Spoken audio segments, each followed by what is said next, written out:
Hello there, everyone, and welcome back to the Global DIY Summit webinar series. I'm Ken Hughes, your host. Delighted to have you back for another fantastic session as we count down to one of the biggest global DIY summits ever in Berlin, 14th to the 16th of June. I really hope to see you all there. I know most of you watching have probably registered already. I know the early bird tickets are gone. Early bird catches the worm, but we do have a few seats left, and you do really want to be here. It's going to be one of the biggest events of all time that we've seen for a long time. I know that we have a record number of retailers from all over the world, from South America, North America, Africa, Australia, Europe, Asia, China. I think everywhere, every single retailer, around the world scattered is coming to this event, and so you, your brand, and your business definitely need to be here for one of the biggest networking events the DIY industry knows. So I'm really looking forward to being there. I'm going to be there on stage as well. I really hope you will be. So if you haven't, and if it's on your list, please do make sure you register today on DIYsummit.org. Listen, today I have a fantastic guest to introduce. I'm really looking forward to this. He is the head of home improvement and garden for Euromonitor, the global head. Nick, join us please on screen. Nick Steen, dialing in from London, I believe. Is that right, Nick? Yes, that's true. Hi, Ken. Welcome. Thank you very much. As head of home and garden, I think I hope your home DIY skills are better than your garden skills. And looking at that plant in the background, it looks like it's had better days, dude. It has had better days. It's actually a funny story. My wife is Mediterranean, loves heat. Peace lilies do not love heat. So I'm currently using the thermostatic valves to give this room a temperature this thing can survive at. It's actually a lot better than it was yesterday.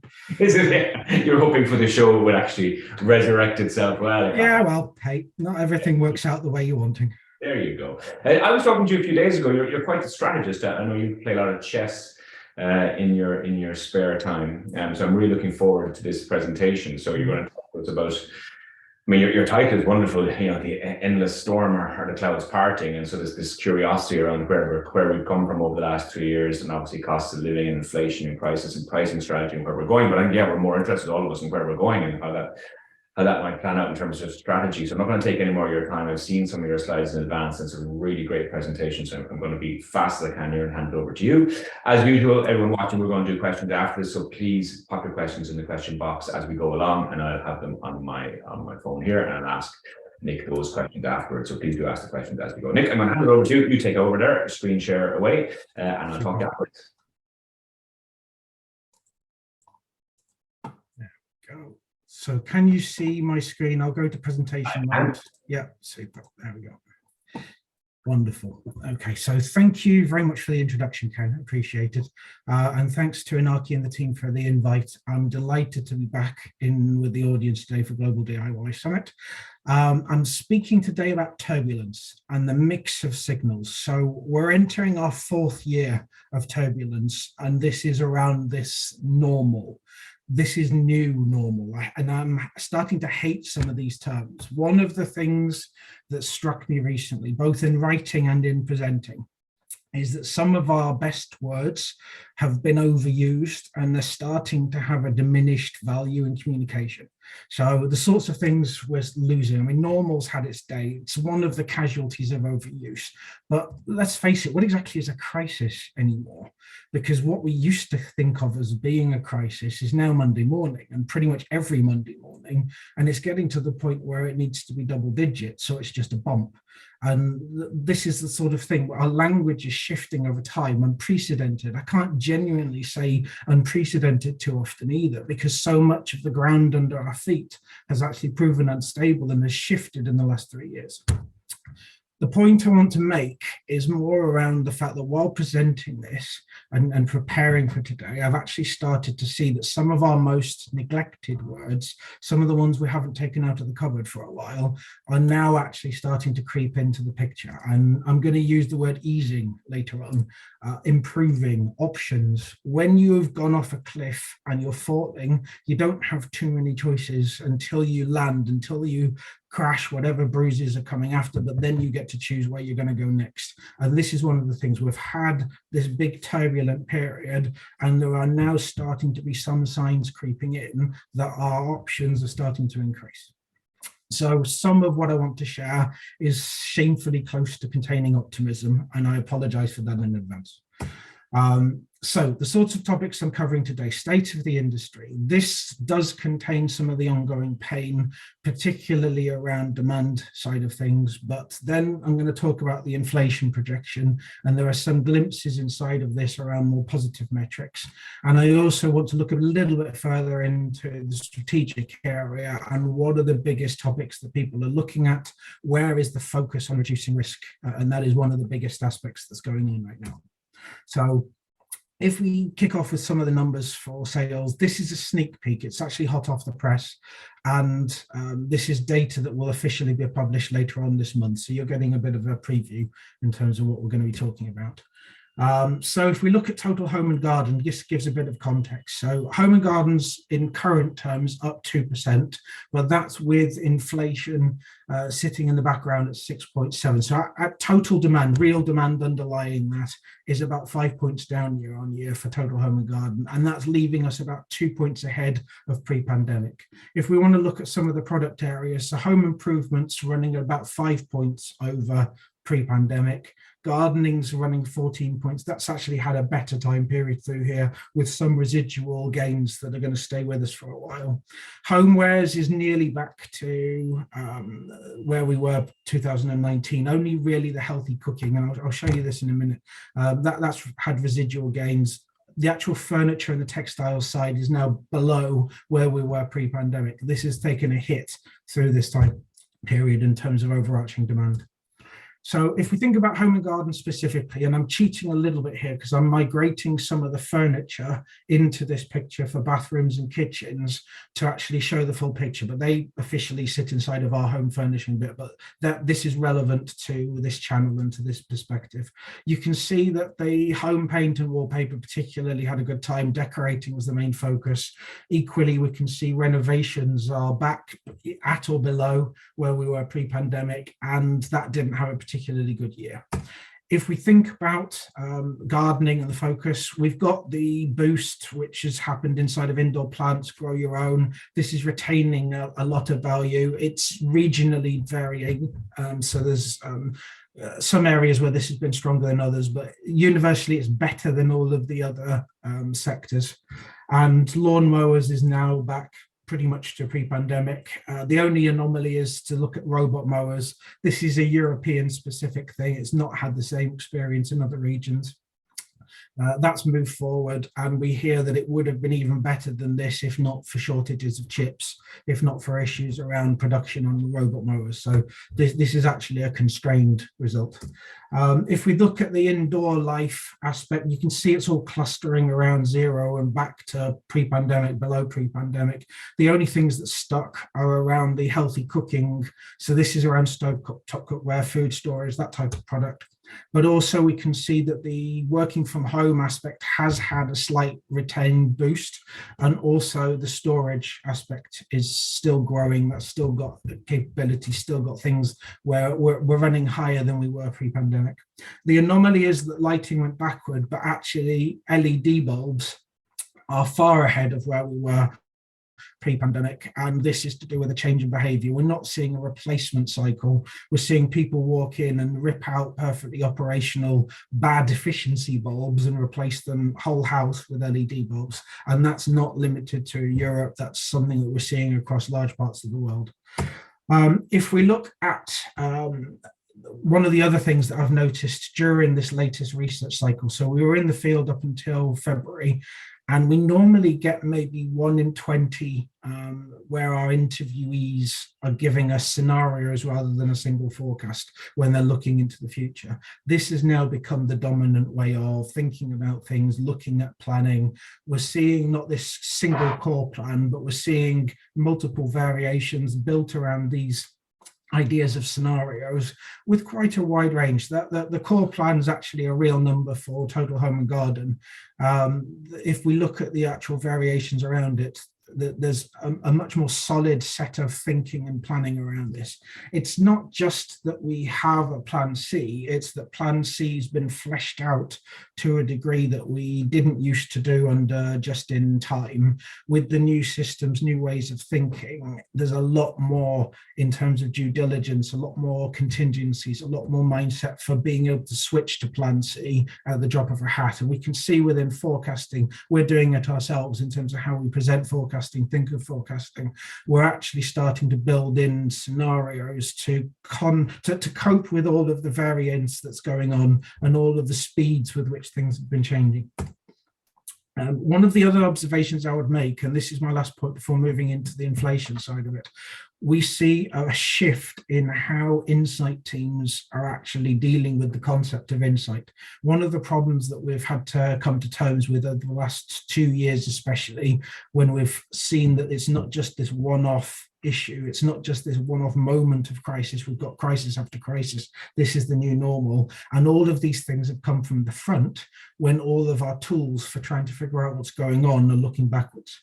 So one of the flips, and it's more of a psychology thing than anything else, we're seeing this change from a mindset of seeking insight into a mindset of seeking foresight. And this is around taking projections of what could happen beyond what we think will happen. And this is a change of mindset, it's a change of funding, it's a change of how questions get asked. And we're seeing that across projects, we're seeing it across multiple sectors, multiple industries. This is a general shift in the thinking. In terms of the inflation side of things, so I'm going to briefly mention latest numbers that have been popping out of an inflation projection tool that we've created, which is looking at trying to take a lot of the data that's available in the world and turn it into something that can look a little bit ahead at what's coming through the pipeline for inflationary pressure. And one of the things that's been interesting is if we look at price strategy and margin management, balance sheet management, this is something that in stable times had a lot of metrics that we could use, and it was predictable and it had a causality, and we could look at A to B to C and it happened consistently, we could teach it. This is something that's had decades of learning behind it to get to where we were. It's built on a wealth of historical data. It's always hard. It's always tricky to do negotiations and to find win-win, but it could be considered, compared to where we are today, comfortably mundane. Even nostalgically boring. I remember boring, and boring was greatly underappreciated while we had it. Today, I would say that trying to run negotiations, trying to look at price strategy is a bit more like trying to juggle slippery ducks. You're on a unicycle, you're over a gorge, there's a long fall on either side. It's a distance to the other side, and naturally, just to make things a little more interesting, we have the shipping industry coming along, we have scarcity variables coming into play, and that all of that puts a nice big fat blindfold while you're trying to do this. And on top of that, you've got all of your backseat drivers trying to tell you how to do profit management, how to do pricing, and that's really quite clever in physics terms, because where does a backseat driver fit on a unicycle?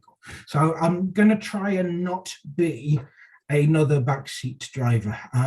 What I've got, and I'm going to strangle the metaphor a little bit further, if you can think, I can tell a little bit about the duck weight loss program. This is actually getting slightly easier in some of the aspects that are going on. I can tell you just about how long the rope is, and I'm trying to remove something of the blindfold to slip it over at least one eye. So the idea here is to just provide a bit of context to how things have been moving. Not laboring the point, but the price of getting it wrong with margin management is stark, it's harsh. If we look at an example like Black & Decker, they achieved a 7% price rise during the 2022 reporting period. And that looks only a little bit light comparative to their peers. They've faced 16 points of headwind, about 13 points of that from the cost side of things, about 3 points from currency. And that's better than their peers, quite substantially better than the peers. We see programs around local supply, we see programs from cost cutting dating back to 2020. And I'm using Stanley Black & Decker as an exemplar for how it can go wrong, not because they've done anything particularly badly, it's actually because they've done better than many of their peers, and yet the outcome is still devastation. You can see the rolling profit levels in terms of 17 to 8, the latest quarter at 1%. This could go negative, and this is one of the most stable cash flow models that we've seen inside of the industry for a long time. They've delayed putting prices up in a booming sector. It's to do with this concept of fear of missing out when market share has been the priority, but costs were rising. And we can see it's a painful lesson. It's ongoing into 2023, but this just gives a bit of context. So if we think there's an actual 6% inflation rate versus Stanley Black & Decker achieving a 7% price increase. So if some of this gets absorbed by the retailers, some by the brands, we can assume that some of those brands put forth a bigger price increase than Stanley Black & Decker, but not by much. When we then look at the size of the problem, that's actually come in 19%, where comparatively to the metric from Stanley Black & Decker, that was 13%. So they're actually 6 points better in how they managed cost than many of the other factors inside of the industry. So this is to make the point, this is actually potentially one of the better financial perspectives for the sector. And if we look at what's been going on in the background, so we can see raw materials peaked. And this is looking again at the mix for tools and all of the factors that go into making tools and equipment. We can see that the materials side peaked, is starting to come down again. Energy still remaining a problem. And if we look particularly at the European context, that's more extreme than we're seeing on the global scale. And the same pattern, the same ups and downs, but actually we just got much harsher metrics because of the degree of instability, the degree of problems that are European centric at this point. If we look at shipping, this has removed one of the biggest barriers to actually using shipping of new stock to actually try and offset some of these inflationary pressures. So new stock starts to look a bit more attractive than the massive inflated costs attached to some of the history. And shipping going down now, if we look at the latest data in March, we're pretty much at the end of March, we're alongside where we were back in 2019. So this is effectively gone away as a problem, but you can see the legacy, and the legacy here is the problem that makes this a positive overall direction, but still complicated to manage. So if we think about those factors and we put them into context of that CPI for US, Canada, and Mexico, if we think about where the CPI is trending, it's still heading upward. But if we then look at the factors driving it, so energy is still an inflationary pressure slightly, the materials are now a deflationary pressure, shipping is now a very strongly deflationary pressure, and we can look at that aspect of legacy where many brands have been running for a year or more with a 12-point, 13-point hole in the margin. So this is something where someone who delayed putting prices up may well feel the need, may well feel pressure to delay also putting prices down again. They've got to try and recover some of that margin, even though some others in the market with smaller pipelines who can get to clean, lower cost stock faster may well have a price advantage. And so this is the aspect that's interesting. A smaller pipeline and fresh, lower cost stock are actually an advantage at this moment when putting in more safety stock was one of the things we were doing to try and cope with all of that instability and the turbulence. So one of the elements that we're starting to see is as soon as companies are in a position to start putting prices down, they're creating this pressure. And this is going to be a very difficult pressure to resist, a very difficult pressure strategically to stand against because of the resonance of this discounting story with the priorities that shoppers have got out in the market. They're looking at their budgets, they're looking at, in many parts of the world, at an ongoing inflation rate that's still higher than people were predicting a short while ago. So this is effectively still a cost of living crisis, still driving a lot of the thinking.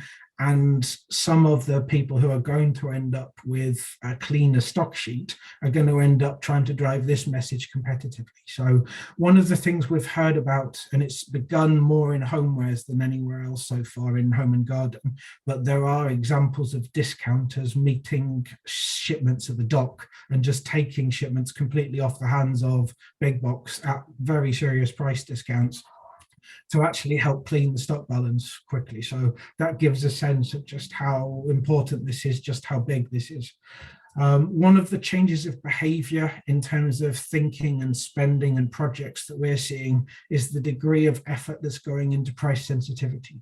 And this is about real-time sensitivity. So it's using some of the technologies around web scraping to actually have real-time visibility of mixes in product. Where's the entry price point, where's the average, where's the entry for a particular brand, and all of these competitive factors, they're being measured far more closely than historically. And I would say that's only really been a viable tool across large sections of the world since the increase in penetration for online during the pandemic. So we're seeing two things combine here to drive this to be a much more potent tool. And we're seeing a lot of changes to this sort of program. One of the other things to factor in is this isn't limited to home and garden. It's something that's affected every sector that's actually suffered an inflationary boom cycle.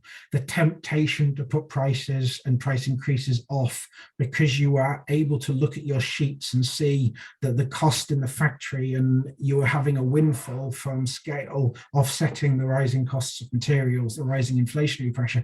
Everyone who was facing that same pattern has suffered. And actually, the irony of this is the success level in 2021 has been one of the indicators of making people vulnerable to this booming inflationary cycle, leaving them with holes in their balance sheets in 2022 going into 2023. This is cleaning products, it's in-home drinks, it's tools, it's cooking. There's a lot of elements inside of home life that boomed. Everyone who was subjected to that has been vulnerable. And when the CEO of Coca-Cola started to talk about this, you know this is a pretty serious thing. Everybody's learning some painful lessons from this. And one of the observations I would make is we have to retain institutionally the value of this lesson because we've paid for it in blood, sweat, and tears.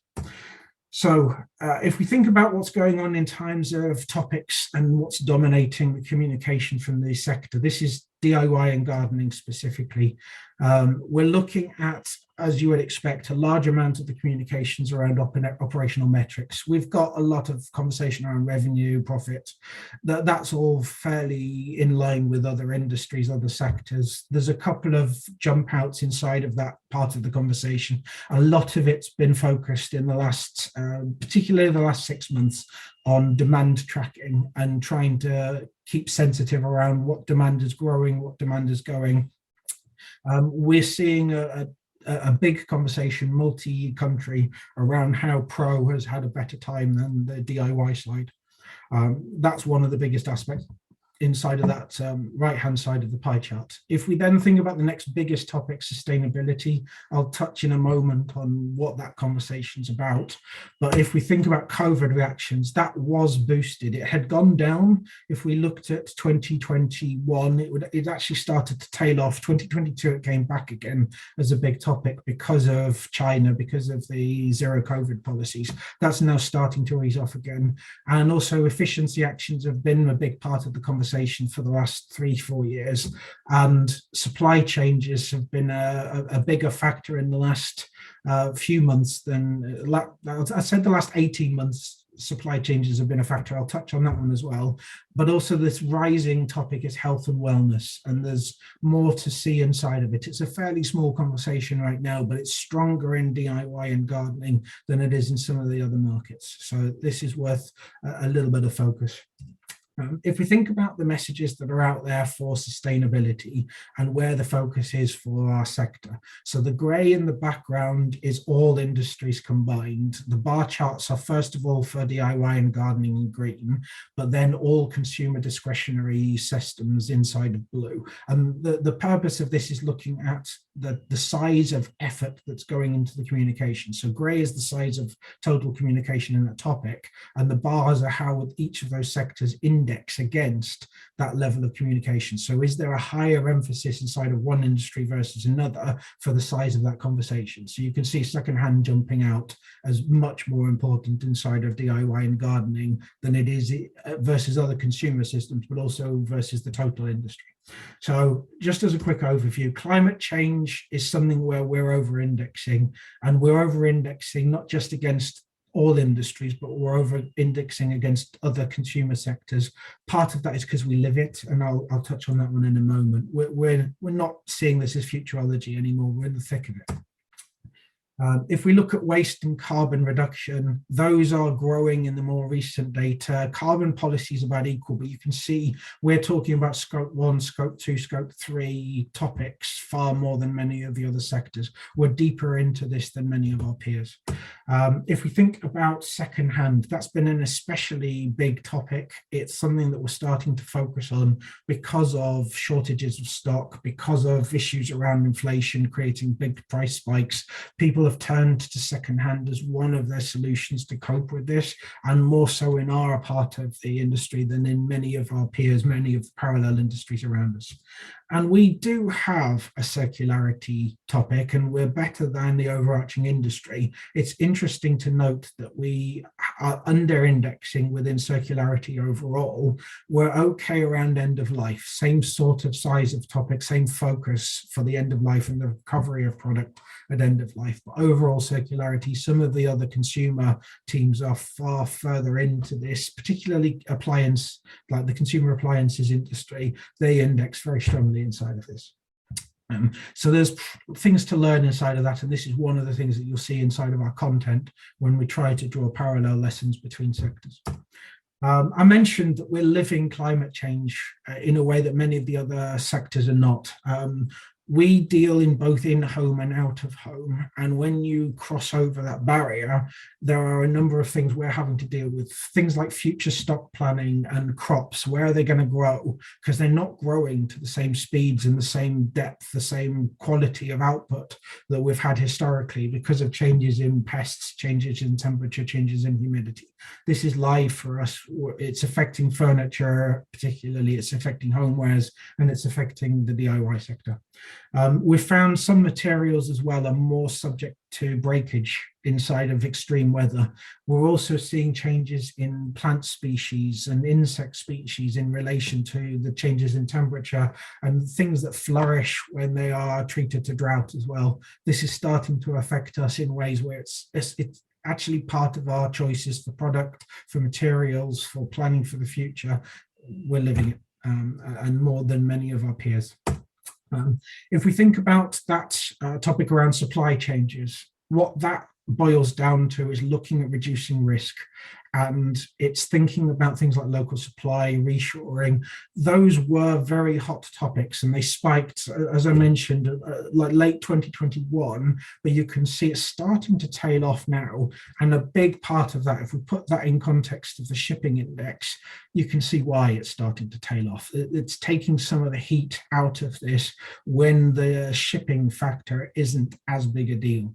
So those two things have been related, but you can see that there's a degree of ongoing interest inside of those topics that's lasting out beyond the shipping. And there's an aspect inside of this worth mentioning around the fact that not all of this is about the idea of American companies or European companies reshoring back to their territories. There's actually a very large topic inside of this of Chinese companies relocating manufacturing to Mexico as a reaction to some of the trade barriers, as a reaction to some of the policies. And we can also see things like Turkey rising in the topics due to inflation, due to this becoming a risk where it hadn't been seen as a risk before, as a low-cost manufacturing base. So one of that topics leads us into this concept of geopolitics. It's not been a fundamental, always part of everybody's insight function. but it's got to be. And one of the things that we're seeing is the incidents themselves are traumatic enough, but then government policy tends to be the thing that defines whether or not this ends up being an enormous barrier, a small barrier to business, and what happens next in trade, etc. So just as a few examples of that, China and Mexico, I've just mentioned, it's not about American companies, European companies moving. Quite a large chunk of that change in policy, change in investment in Mexico is actually around trade barriers and getting around trade barriers. If we think about Poland, when we were looking at the forecast for Poland, it's actually come down to the election. And if somebody's optimistic about the forecast for Poland this year, it's because they're actually building into their plan that the politicians will give way in the idea of it being self-interest for putting incentives and actually stimulating the market rather than focusing on inflation. And those who are actually saying that the forecast is going to crash in its recession time, they're actually building into their models that there'll be no stimulus packages, and the politicians will focus instead on inflation and keeping inflation under control. So the entire forecast for that country has been based around politics and the aspects of elections, and it's not limited to Poland in that aspect. Turkey's appeared on the risk radar because of the inflation and the attachment to interest rates, and can ideologically a country deal with interest rates to handle? It's suddenly become a risk where it hadn't been seen as one before. And then when we look at the longer term conversation, that's a big focus around China and Taiwan, and thinking through exposure levels and learning from what's happened with Russia, and just thinking, okay, well, if something happens around China, how big a topic is that for us? And we can see that conversation ramping up in projects and in questions as well, in terms of what does it mean? What are the chances? So people are building a geopolitical function into insights as standard. And just one of the observations I would make is Jesper Broden, the CEO of Vinca Group, IKEA, head of IKEA, he's talking around the fact that they had risk matrices. They used to have competitions to have forecasting inside of 0.2, 0.3% accuracy, looking 6 to 12 months ahead. Now they've got everything that was in there could happen. Risk matrix is pretty much real now, and it's happening. And they look back with humor at some of the things they used to do around forecasting and the competitions they used to do around forecasting. I mentioned the health and wellness trend. This is something where we're going to have focus in the future, more focus. I'm going to be looking at this in content and digging into this one myself, because this is a rising topic. It's got many strands to it, but it's touching on things like the healthy eating and the concept of nature in the kitchen, as well as the concept of nature around the house. So the idea of growing things in the kitchen and how that changes the structure. Things like natural ingredients, natural light. We've got a near obsession rising with airflow and air quality that's coming on. And also we had that bigger spike, particularly in Western Europe and also in the US, around sleep health. And there's a lot of strands inside of this within home and garden.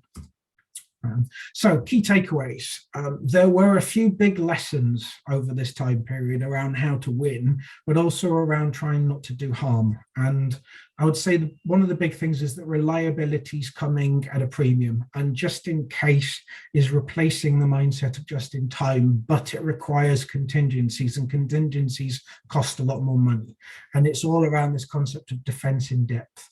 We're seeing the idea of a plan mutate into scenarios, and that's around having the ability to flip from one scenario to another with the minimum level of resistance, the minimum level of pain, because you've already taken stock from a potential replacement supplier. You already know the problems, you already know the failure rates, you've done all the due diligence, not for the level that you would have done historically, but for a broader and more expensive level of defense in depth. Sensitivity to geopolitics is a rising must-have. We've seen this as a new element. It's part of projects, part of spend.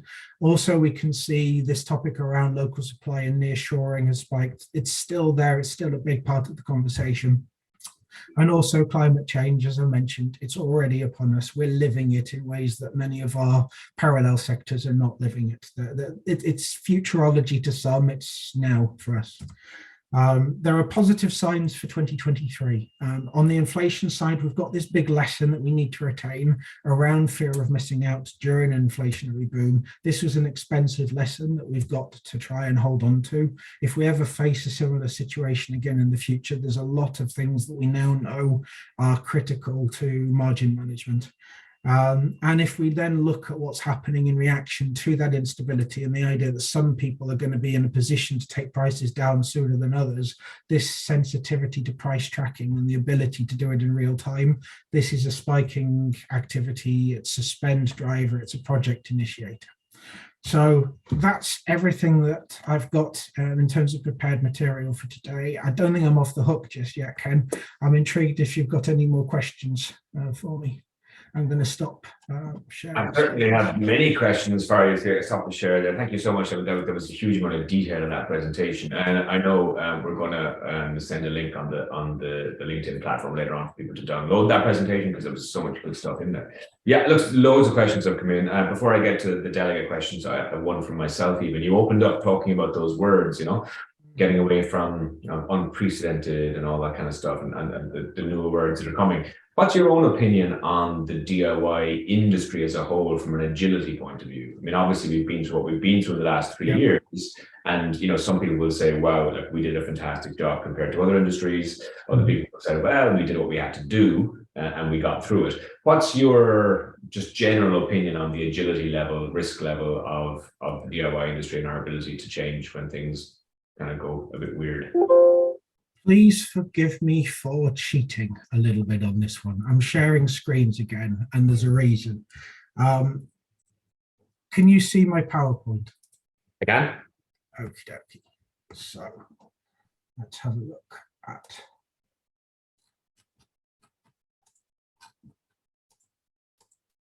There we go. So we're talking about agility, and we're talking about how robust this sector is. I would say in comparative terms, we've had some of the nastier experiences, and I'm a believer that pain is one of the fastest and biggest teachers. So if we think about this concept of risk and managing risk, if the mission is to avoid risk, which is pretty much a lot of management teams pre-pandemic, we've got a scale effectively, and the assumption that no change is one of the lowest risk actions, and to do anything is where risk creeps in because you've got unknowns, you've got things that are not measured. And one of the biggest lessons that this time period has taught is actually that inactivity is one of the strongest known strategic risks. If you don't prepare for things, if you don't get to that defense in depth, you're actually subjecting your shareholders and your business model to more stress than actually trying new things. And people have been doing far more experiments, particularly in our sector, than we have seen in pre-pandemic history around trying to figure out how to alleviate some of these pressures, how to offset. So some of this is around supply, but it's a model also for private label, where we're seeing that as one of the retailer management tools. There's a lot of things that can be put on this scale. What I would say is whatever our preference was, it's now all about managing degrees of risk, and everyone's trying to figure out ways to measure and quantify what risk is and deal with risk. And I would say safety now isn't about doing things or not doing things. It's about defense in depth. It's about having options. And that then leads into where have we had a stronger lesson, a harsher lesson than many of the peers around us. I would say we have been subjected to this boom into decline factor, and that's taught some of the harshest lessons. So coming out of this time period, we will have learned more about this and be better prepared to cope with this kind of thing than most of our peers. If we look at climate change, we're living it. There are other topics within sustainability that are also equal to all industries. All of the social side of this is actually a shared thing, but we've got materials where we're further into it. We've been burned. We are now better prepared. Instability and inflation, we've had a hit on this. We've learned our lessons on this. Where I would say there are others who've had a worse time is around stores, and particularly the role of the store, the mission of the store. Some of those guys had closures 2-3 times longer. than the DIY sector was subjected to. And that's where I think there are some other industries where perhaps there's more to learn as to how they've coped with this psychology of never that vulnerable again, and trying to put in place measures that will mean they can't have their revenue stream shut down by a change in policy. And I would say we had a relatively nice time. None of it was nice, but compared to some of the other sectors, we had a much better pandemic than a number of our parallel industries. Okay. Let me jump on to some of the questions that have come in from the delegates, because there's a few of them. And some of them are about the pricing piece, some of the other stuff. So let me start with some of the pricing ones. Again, your own opinion on when stakeholders. Suzanne wants to know how long it'll take the stakeholders in our industry before they start lowering their prices. It's a bit of a how long is a piece of. Already started. It's already started. I mean, this is back into the depth of the supply line. We have, as one of our reactions to instability, increased our supply depth, and we've put in place measures to try and protect against the idea that could you get away with 13 days of stock in a location, or could you get it down to 12? That's the thinking of just in time, and it left us enormously vulnerable. So we were actually debating, is it 17 days or 16 days to actually be safe? And that's then led to, throughout this entire chain, we've got a longer supply line than we had before. So we're more vulnerable to it as an industry, but some of the guys are lighter on stock, they're closer to their manufacturers, they don't have the same degree of locations that they need to actually manage. So if I'm totally honest, I'm starting to see in some countries, in some sectors, we've got price declines already started in some. On that, actually, there was a question from Olivia on near sourcing. You mentioned it when you were talking about the China-Mexico example there, but with shipping costs coming down now, do you see the retailers moving away from some of that nearshoring activity that we saw in the past? The heat has gone out of it in scale, but it's still bubbling away as a topic there. And its purpose is there's a lot of things that we do not need to thank Mr. Putin for. I think that his actions have created a degree of trauma beyond. But if we step beyond the moment and we step beyond what has happened, it's given us a wake-up call around risk, and it's given us a wake-up call around exposure. And one of the things that is starting to percolate, and I can see it in many types of conversation. It's been a big topic inside of every trade event I've been to in the last 18 months around thinking about risk, thinking about how to manage it. China was on the radar before, and I would say what's happened in the last 12 months has raised that up. That's part of what you're seeing inside of that chart, is this idea of exposure. And what does that exposure mean?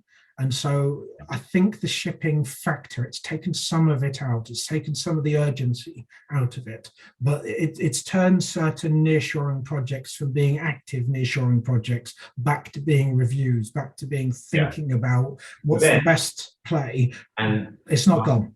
Yeah, but what about, so we have maybe the shipping cost piece is correct, but then we got the energy cost on the other side. So you've got markets, and this is a question from Rahid on, so governments like the UK are looking now at obviously removing their energy subsidies that they have had in place, maybe to help some businesses. That's obviously going to have an impact directly back on costs. So or what we're saving on shipping, we're maybe about to lose in energy. So what's the impact, you think, on the rising energy costs on our industry?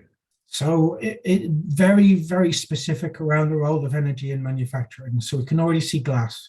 Like glass has had such a trauma. Back end of last year, it's become horrific. It's turned an item that could have been 20, 30% of the cost of goods sold into something that's dominating. And this has created trauma. There are facilities that have actually pulled back on production because they cannot physically afford to run a glass-making furnace in the way that it needs to be run. We've also got changes in species for gardening, and gardening, when I look at the projections for when supply is going to settle down, gardening, particularly in Europe, is still rising as a trauma level. And part of that is because greenhouses and heating greenhouses has had such a big impact on what plants are actually going to be popular and what we can afford to grow. And there's crops that are actually reducing dramatically. So if you're asking me, is the role of energy big? definitely yes. It's not universal. It's a European problem more than in most other regions. But yes, we're seeing it in product selection. We're seeing it in the inflation drivers. Some species of plant have had a much higher inflation level applied to them because of the cost of heating. Yeah. Tomatoes probably being the extreme case. And in your chart earlier on, you're talking about LED lighting, and you're talking about, you know, obviously energy saving projects from a consumer point of view being driven with numbers. You've seen that same thing. There's a question here. Have you been seeing the same increase in the number of heat pumps, solar panels, double, triple glazing in the DIY sector? So do we see those trends? Everything that's related to changing the footprint of the home for scarcity, and it's not even limited to energy. It's also had roll-on effects into thinking about water, into thinking about other things. If one thing's vulnerable, other things are vulnerable too. And I think a lot of our complacency around resources and the availability and the cost of resources has been shaken. And we're seeing energy's the big one. I mean, insulation's probably the one that's off the charts most. Solar installations have been up. Some of this is out of scope for the research that we do, but we actually cover all of it to see what the trends are going on and what's driving it. And I would say that energy projects aspect is part of what's been holding up home improvement numbers. It's not just the project itself, it's the redecoration job afterwards. Once you've disturbed something, once you've changed something, you've got to fix it afterwards. Yeah, not as easy as screwing out a light bulb. There's a couple of strategic questions in, one from Thierry here, which is good. He says, thank you, Nick, well done as usual.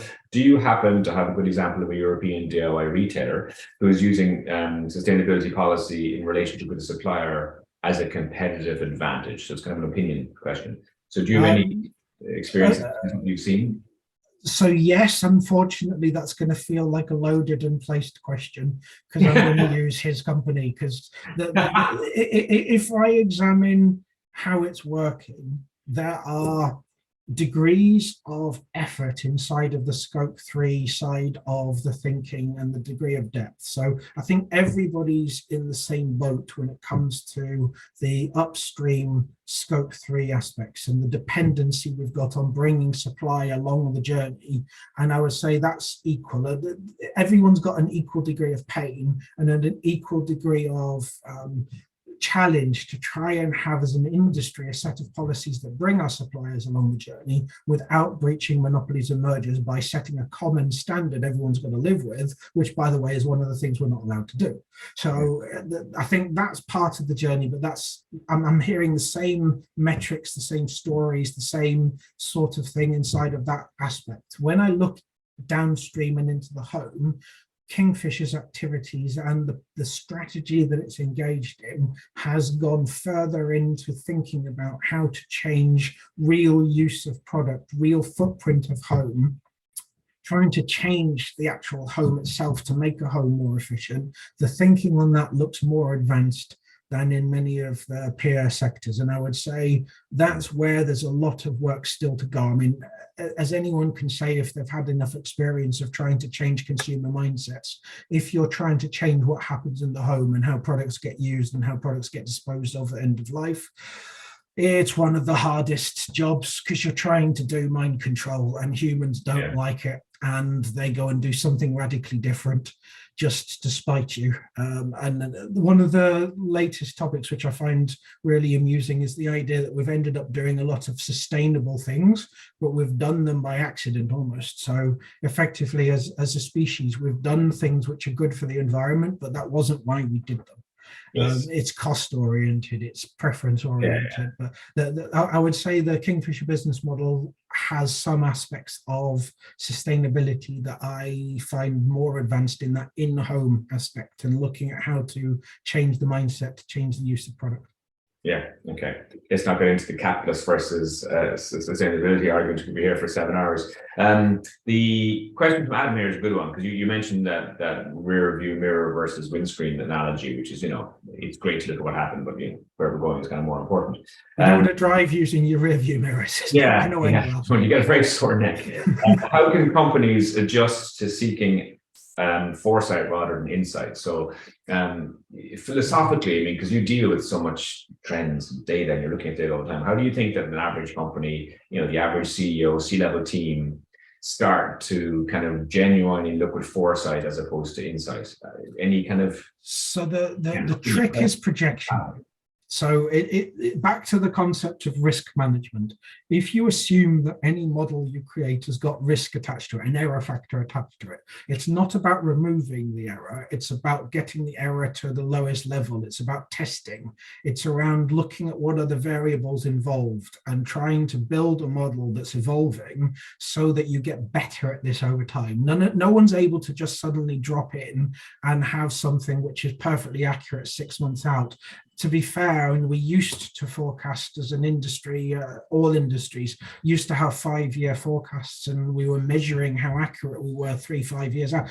Most people have reduced that sort of scope of thinking, and they're now measuring a 3-month forecast. How accurate are we?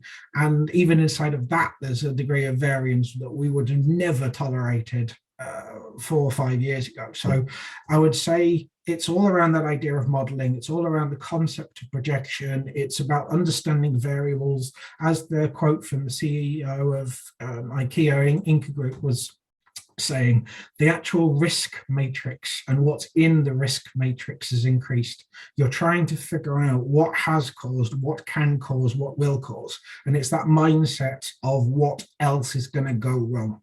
And how can we have a contingency for that? And how could it's that entire shift to not being complacent. We've had complacency, we've had crisis, and the thing that will follow psychologically, we've seen this in water scarcity, we've seen this in a number of sectors where we've gone through this crucible of what we were doing and what we were thinking about just wasn't fit for purpose. We get to the other side and it's not a return to complacency, it's a psychology of compromise. And in that psychology of compromise, we then look at risk as something we've got to live with, but it's around understanding it, quantifying it, minimizing it, rather than avoiding it, rather than running away from it or hiding from it. So if we actually think about that idea of foresight, it's about models, it's projection, it's looking at big data, it's looking at what are actually the defining factors. Can we see 3 months ahead? Great. Now let's try and look 4. Oh, we've got a 10% error ratio when we get to 4 months ahead. That's not working. What are we missing? And it's building this evolving way of looking at the variables. We're trying to model the world, really. And with the speed at which the world is changing, I've got to say, I love challenges, and this one's very fun. So we're in this space in a lot of different tools. You can see our own focused. Finish on a quote. Lauren Bacall, she was a Hollywood actress married to Humphrey Bogart, had a famous quote that said, "Standing still is the fastest way of moving backwards in a rapidly changing world." So, by doing the same thing, by having the same type of forecasting models, as the world changes around us so fast in so many unpredictable ways, you actually start to move backwards. You just don't realize it. So, yeah, it's pretty important. Red Queen Gambit. Yes. Yeah. If we look at Alice in Wonderland and the idea of she's having to sprint just to stay still, it's exactly that. This is effectively the pace of change and the degree of stability. Everything is unstable, but is that necessarily a bad thing? Some of that instability is now starting to come back in our favor. So it's not all doom and gloom. There's actually some signs of the clouds clearing. Yeah. Back to your point. Listen, Nick, we could talk all day. Thank you so much for the time. Obviously, very evident from the questions I came into. People really enjoyed that. So as we said, your slides you will thankfully share with us, and we'll send a link on LinkedIn later on to everyone who was watching, and so you can pick it up and download the slides from there. Thank you very much for your time, and I hope to see you very, very soon. Hope you're joining us in Berlin, and for the rest of you watching.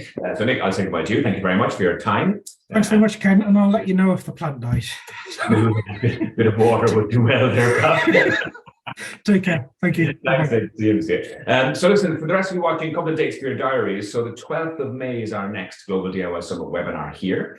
So I'm going to be joined with Reiner Zoetges from USP Marketing Consultancy in the Netherlands to talk about online behaviors, particularly the behavior shift from the pandemic. Obviously, we have a huge increase in online behaviors and purchasing, and how those have now played out into the current times and what the future may look like. So it'll be a really good session. Put that in your diary for the 12th of May. And of course, the most critical dates you would want in your diary Diaries, the 14th to the 16th of June, to join us at the Global DIY Summit in Berlin, where we have attendees, I think, from 55 countries. So literally, it truly is a global event. I did see, by the way, there's a couple of sponsorship opportunities left if you want to put your brand and business in front of some of the most important retailers in the world.